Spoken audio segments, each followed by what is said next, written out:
everyone. Thank you so much for joining Authentic Conversations with Entrepreneurs. I'm Katherine Morales, founder of Inflection Point Communications, and I am so thrilled to have Jessica Matthews here. This is our 6th episode of Authentic Conversations, and we are talking today about Be the Boss. If you're wondering who Jessica is, she is a creative consultant and founder of the Frame Brain, which I know we'll hear much more about. But I also have to share each time, what is an authentic conversation? What are we getting into? I created this show to have real conversations with entrepreneurs. I think that we can find the success stories all day and, the surface, if you will. But I believe that it's important to share the human journey of entrepreneurship, the struggles and the triumphs. So this is a, full circle conversation. And I'm so thrilled that you are willing to share it, Jessica. So yes, it's my pleasure to be here. yeah. And I mean, from the moment, I have to give a shout out to Jeff Bond since he connected us. Yes. And from the moment we connected at the top of this year, I just have been so looking forward to this conversation. So thank you. Same here. Thank you, Jeff. I owe him so much. He really does make the world a better place in so many ways. So yay. Yeah, for sure. So I have to, I think when it comes to Be the Boss, I'm just going to say, we've all heard it, like whether in our upbringing, but definitely in our careers, fit in the box, just fit it in the box, right? Or think outside the box. That's the famous one. But I guess my first question for you is, what does this phrase mean? Where did it come from? When did you first hear Be the Boss? Sure. So this phrase, I do have to give credit to the fantastic comedian Hannah Gadsby, whom I got to see live recently. And she has a fabulous bit in a show, not her live show right now, but it's available out in the world already, where she sort of talked about that question of thinking differently than other people. And she tells this story about when she's in school and they were working on prepositions, and there's like inside the box, outside the box, behind the box, etc. And she like raised her hand and was like, "Can I eat the box?" And of course, she has this whole great bit about it, and so I won't steal her thunder on it. You should all go listen to it. But I loved her play with that phrase, and it just resonated with me a lot as an entrepreneur. When you're trying to figure out, we almost titled this "Eat the Box," right? Exactly. Sorry, go ahead. No, you're good. Eat the box. Can I eat the box? Do I become the box if I eat the box? Like so many questions you can go from here. So yes, go take a listen. But for me, it resonated a lot, this idea of being the box, because when you're an entrepreneur, and especially like a sole proprietor who's really selling like a service or a product that you're entirely responsible for, it can be hard to figure out like where to draw the boundaries of what you're giving to people, and also to try to make it fit into the market. And there's a lot of pressure to understand, like, okay, what am I working with here? And how can I package this up?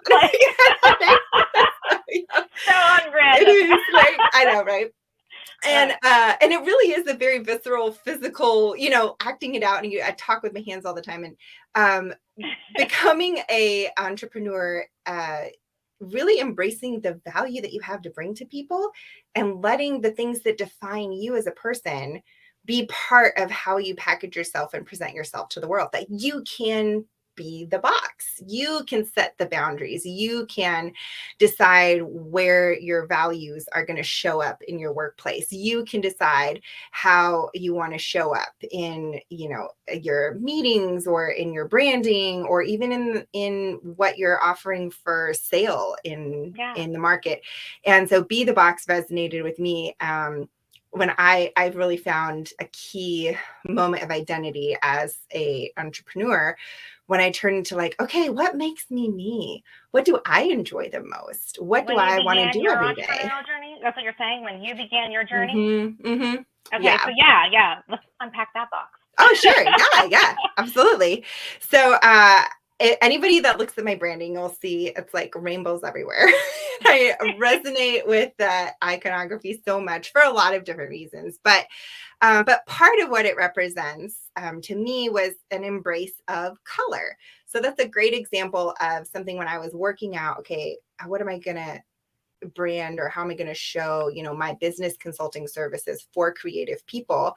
And I sort of like went all the way back to high school. Like, Take I me to the love classroom. color, right? I love color. I was sitting, and we had this teacher in ninth grade that gave us so much information in our history and geography class that it was like and this is back when, notes were on those like blue lined paper, right? Like there were no iPads and stuff in school, everything went through your fingers. Right.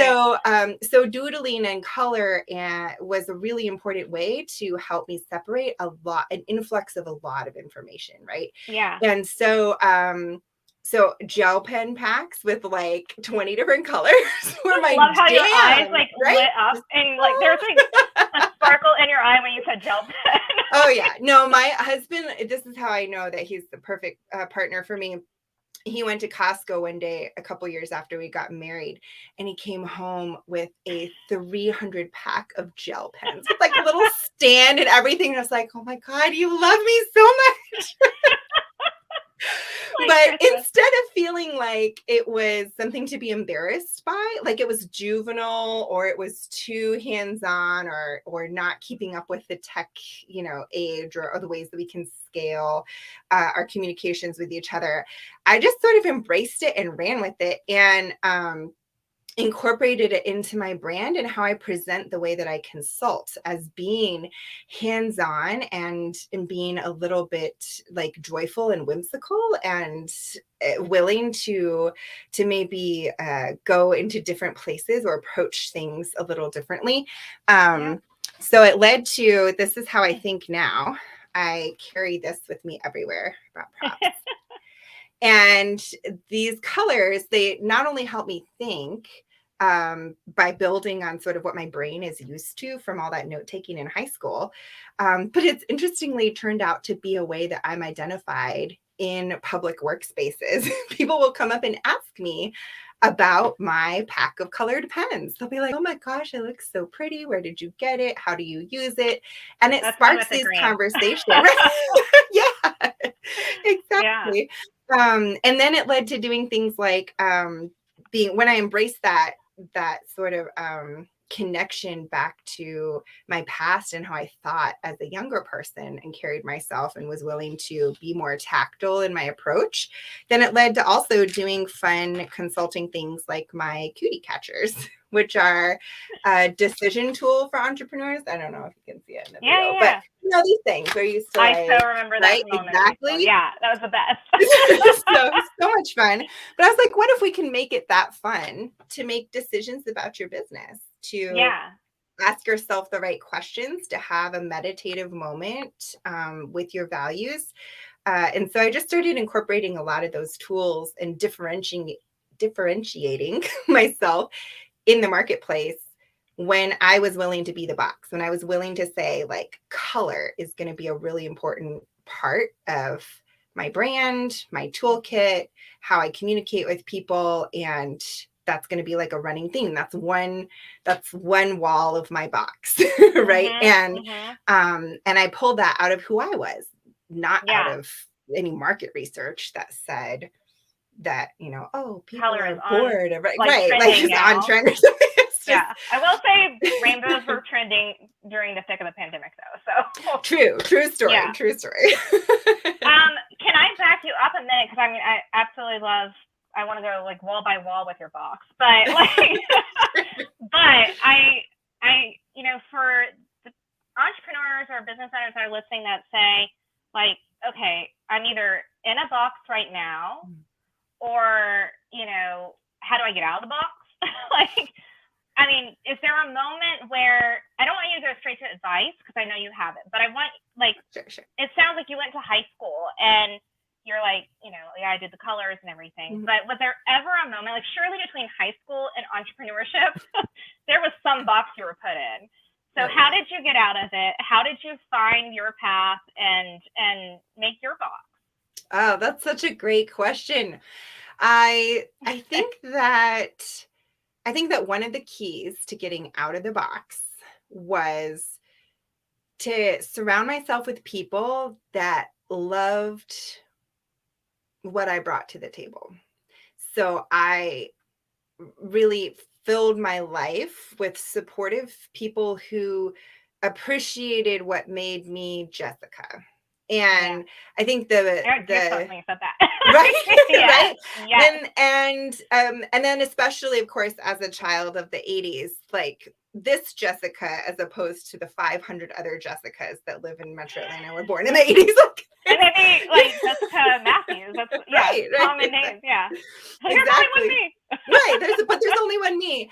And being able to crawl out of a box, I think one of the ways that I was able to do that was surrounding myself with people who said, look, this is something you do really well. I love this. So like when I show for example, when I show a color coded shopping list to my sisters and I'm like, I'm just feeling this list, they don't respond by making fun of me. They respond by saying like, oh, so beautiful, like little star eye emojis or something like that. Like Yeah, they yeah. encourage and reinforce and celebrate those things about me Yeah. instead of making it a joke or saying that well, how can you, where are you going to go next with that idea or whatever? Or if I send an email that's like color coded based on to a team that's like based on here, this is your job and this is your job and this is your job, blah, blah, blah. A rainbow in your inbox. People, right, rainbow in inbox. People that I was working with responded with like gratitude and enjoyment of that. And they Yeah. didn't reject it. And it was really, I think, having those kind of voices that I could turn to that helped me start to enjoy who I was and to see value in it as being different, something that I could bring to the world because I naturally think that way. I didn't have to Yeah. work hard to think about organizing in color or breaking things up into segments or Right. how Right. am I going to present this. That's something that comes natural, a skill set that I enjoy building and have had. But over the years, I didn't abandon who I was in high school because I had people in my life that were Yeah. loving what I brought to it every minute. So I Yeah. think that's a really, really important thing, is to build a community around yourself, whether it's other entrepreneurs or your family or your besties or a networking group that you go to regularly, people that like you. Just hang Yeah. out around Well, people that like you. what I'm hearing is like go to where you're celebrated, Mm-hmm. and then I think there it's like if you don't already know, but I guess if you're going there, yeah, like Mm-hmm. figure out what your box is made of. Yeah. How do you build that around you? I'm like totally picturing a Legoland. I'm just Yes. Yes. So I want to follow the rainbow. Sure. Forgive me for all the plays. Hey, I was an English major. You can use all the metaphors you want. Yay! I will go right there Can with you tell you. we're like communication nerds right now? No. So following the rainbow, I wanted to say, like, I love how you've hit on, your box being, obviously it's a colorful box. Like each side is different color, I'm sure. But Yes. like how you've pulled it in visually for your brand, how you've pulled it in, to how you organize and operate your business and the, I don't even know what that thing is called, but yeah. A cootie catcher, fortune Is it teller, clover, yeah, catcher? clover catcher. There must Yeah, have there's something different in Florida where well, there's like 1,000 different names for it because it's kids come up with crazy, it's a kids game. So there's yeah. lots of different ways to refer to it. So I And like it's probably clover. all new name now. Right, exactly. But I love how you've brought it into all these different ways in your business. But I guess one thing I want to hit on, I'm sure you were going here, but like it lives in your brand because you actually serve colorful people, right? So can you describe what is a colorful person? Sure. So a colorful person is somebody that is okay with like inspiring a reaction out of somebody. So I'll use a real estate metaphor for you here. Like part of why houses, when they're built or being sold, are painted in all these neutral colors is because color has emotion and feeling attached to it. And so you a potential buyer could walk in and see this purple wall and they could just hate the color purple because it just has all these associations for them or whatever, right? And so a colorful person is somebody who wants to show up in the world in an authentic way and is okay with people reacting to that. They're not trying to be available for everybody. They're trying to be available for their people, so that's one meaning of colorful, is like people who want to show up in the world with their values and not try to sort of present themselves in such a neutral way that they don't get a reaction, right? Yeah, so that's yeah. one I love definition. that definition, inspiring a reaction. And then another piece of being a colorful person for me was also sort of a reference to the arts and creativity, right? That's where we see color show up a whole lot in, painting, graphic design, website design, music sort of has color to it, right? I mean, anybody that's seen Disney's Fantasia or whatever, Disney understands that music and color go together, that they trigger these different amazing experiences in our brains and bodies. And so for me, a colorful person also sort of indicates somebody who's expressive, who's not only willing to create a reaction, but also practices the expression of themselves and their values, in their work or in an artistic endeavor. And those are the kind of people that I want to help, who are not perhaps on the journey toward scaling everything up so much that it has to sort of become neutral enough, right? That there's space for, but somebody that it's very particular. Color is so particular, and it resonates with particular people, and it creates a really special bond, but a much smaller, more intimate maybe experience. And so that's part of why I work a lot with sole proprietors. So it's they enjoy building their world and coloring their world around them in a way that they want to keep it theirs, right? They're not trying to grow a business to sell it off to VC capital or something like that. Like they're building a world that they really want to inhabit and stay in. So that's sort like of that other piece of them. Yeah, exactly. And that those types of folks tend to be in the more creative fields, but not exclusively. So that word colorful instead of creative or instead of artistic sort of broadens that out a little bit, because certainly you can build a business that way without it being specifically an artistic business. Yeah. So I don't want anyone to be confused about like your business, I mean, being like artistic, I guess. Like, yes. I mean, it's artistically inclined, but so can you connect for me, like when you connected with this truth, like be the box, like how did that help you to ignite, your business and how you brand and market it? So, I mean, like you have your pens, you have your process, but how are you meeting these colorful people? And I want you to share this because I think that, people can tap into, what they love, but they're like, okay, well, how do waterfalls connect to my business? Like random examples. So, like, no, don't the waterfalls. Right. Well, one of the ways that I connected to what I can offer people was to ask myself, what did people approach me for help with regularly? And that was people outside my family, friends, colleagues, people in volunteer organizations. What did people come knocking on my door for help with? And a lot of times it was organization.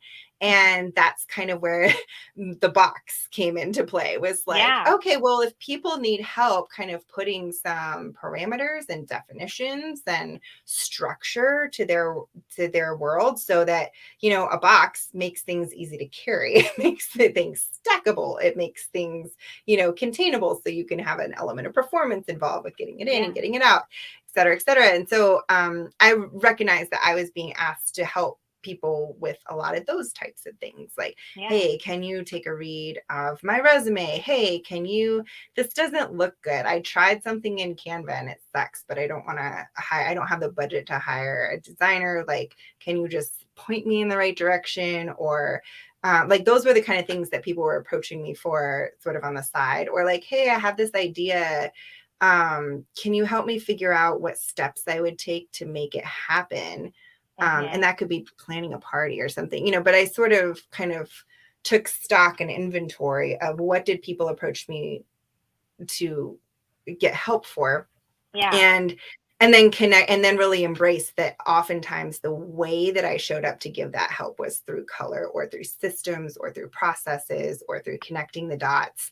Yeah. And so that's sort of how I connected those two pieces to create a consulting service, was that I recognized what people were looking, what they perceived as helpful in me, and something that came naturally to me.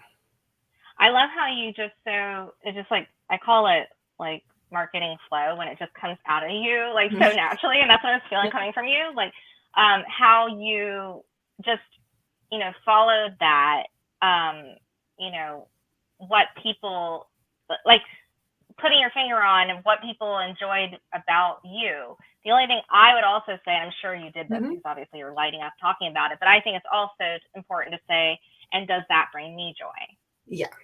Yeah. So that's why I say, it's about harmony.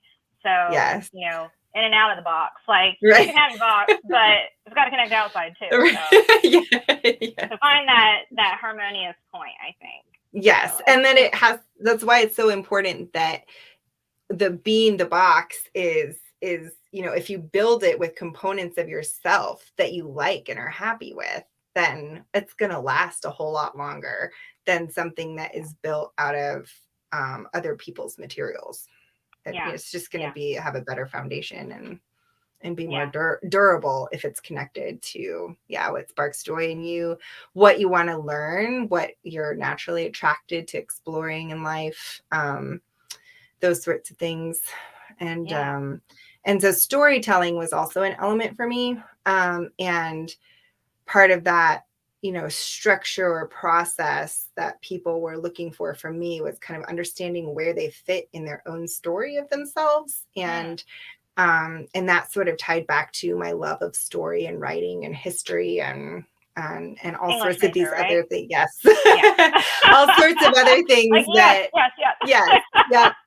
that you would classify maybe even as sort of like hobbies or something you enjoy, but it's like sometimes those things can be really helpful for other people. And they're so not ancillary. They're central to you. Right. And don't be afraid to embrace them as something that somebody else might need. And I see that so often in the clients that I work with, is they might be coming to me for some structure and support. And sometimes what they need to hear is, you're bringing something valuable to the world. Like, the fact that you think differently than other people is important because it unlocks new ideas that other businesses need to have. So don't be afraid to show up as yourself, because if you don't, that might never get out into the world. It might never hit the marketplace. That idea might never come to fruition, and there could be people out there that need it. I love it. So I know everyone's probably excited to check you out. So where can they go to do that? Sure. So my website is framebrain.co. And from there you can, click the little social icon-y things to get to all the other places. And I also host a podcast. So you can tune in there as well. Your podcast. It's howicreate.me. So tell us about, what's your podcast about? Yeah. So I started it because as I was working with all these colorful people, I saw just I love how that inspired a dance. I just saw a gap in content that was out there for people who had sort of a divergent productivity types. So there's a lot of great stuff out there for people who work 5 days a week for 8 hours and take a lunch break in the middle of the day. But a lot of times that's not how work rhythms play out for folks, especially, depending on your industry or your services, etc. And as sole proprietors, you don't have colleagues to like chat about this stuff with, or to kind of be in it together. And so How I Create Me was really born as a way to build community for people who are creative professionals thriving in the commercial world, to feel celebrated and heard and hear stories that resonate with them. You gave them a place. Yes, to give them a place. I love it. Exactly, exactly. You know, because you can also use a box as a picnic table. Nice. Love Make it. a place. Make a place. I have a toddler right now, so boxes and what you can do with shapes that are different than normal is like a big part of my world. Like front of mind. Yeah. Yeah, exactly. Oh, I love it. Well, thank you so much, Jessica, for being here. You know, I just know it takes so much courage, and I just feel the heart coming through the screen with you.